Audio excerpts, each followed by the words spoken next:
Good morning, नमस्कार, आदाब, सत श्री अकाल दोस्तों। एक बार फिर आपका अपना प्रिय डॉक्टर आदि कश्यप, मुंबई चा मानुस।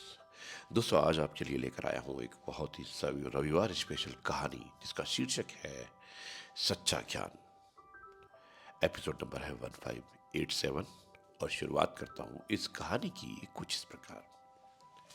दोस्तों, एक बाल ग्वाल यानी कि एक बच्चा था जो गाय को, बकरियों को चराया करता था। ये बच्चा रोज बकरी चराने के लिए, गाय चराने के लिए जंगल में जाता। अब जंगल में एक साधु महात्मा को वो रोज देखता।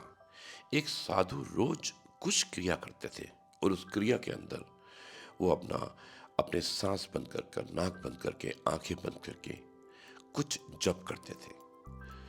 बच्चे से रहा नहीं गया। बच्चे ने साधु महात्मा से पूछा कि महाराज, आप ये क्या करते हैं रोज? तो उसने कहा कि मैं जप करता हूं और जप करने से आपको भगवान के दर्शन होते हैं। ये सुनकर उस बच्चे ने कहा कि चलो, कल से मैं भी करके देखता हूं और मैं भी देखता हूं कि भगवान कौन है और भगवान क्या है।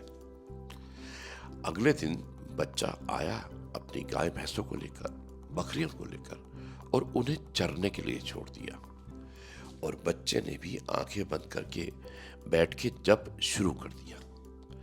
अब कुछ देर बाद उस बच्चे का दम घुटने लगा, क्योंकि अगर आप नाक बंद करोगे और आपको क्रिया नहीं पता है तो स्वाभाविक रूप है कि आपको सांस नहीं आएगा। और बच्चे का दम घुटने लगा और जान जाने का खतरा हो गया। अब ये देखकर भगवान शिव, जो कैलाश पर्वत पे थे, उन्हें लगा कि एक बच्चा मेरे लिए तप कर रहा है और अगर मैं नहीं दर्शन दूंगा तो वो अपनी जान दे देगा। और भगवान शिव स्वयं दर्शन देने के लिए उस बच्चे के सामने आ जाते हैं। वो बच्चा आंखें खोलता है तो भगवान शिव कहते हैं कि आंखें खोलो। बच्चा पूछता है कि तुम कौन हो? तो वो कहते हैं कि मैं भगवान शिव हूं। वो बोलता है कि आप ही भगवान हो, क्योंकि उसने भगवान को कभी नहीं देखा होता। तो भगवान शिव मुस्कुरा कर कहते हैं, हाँ, मैं ही भगवान हूं।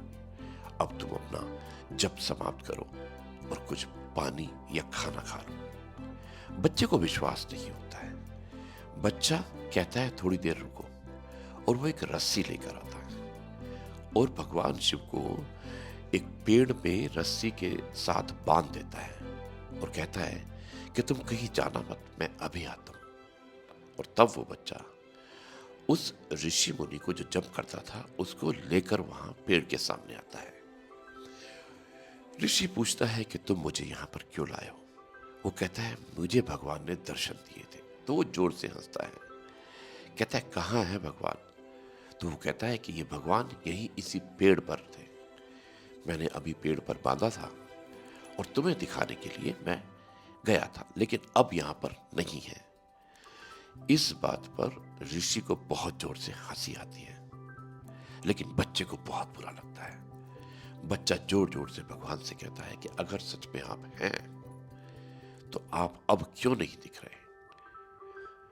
तो भगवान कहते हैं कि मैं सच में ही हूं, लेकिन मैं दिखता सिर्फ उन्हें हूं जिनके मन में छल कपट नहीं होता है। तुमने मेरी सच्ची पूजा की थी, इसलिए मैं तुम्हारे सामने आया था। लेकिन ये ऋषि, इस ऋषि के मन में कपट है, सच्ची पूजा नहीं है, इसलिए मैं इसके सामने कभी नहीं आ सकता। इसलिए दोस्तों, कभी भी आप किसी को याद करते हैं तो पूरे दिल से याद कीजिएगा। भगवान हमेशा आपको दर्शन देंगे। यही मैसेज था आज का। अब मैं इस कार्यक्रम को यहीं पर समाप्त करता हूं और कल आपसे एक बार फिर मुलाकात होगी कुछ नई बातों के साथ। तब तक के लिए कहता हूं जय गुरु जी, शुक्राना।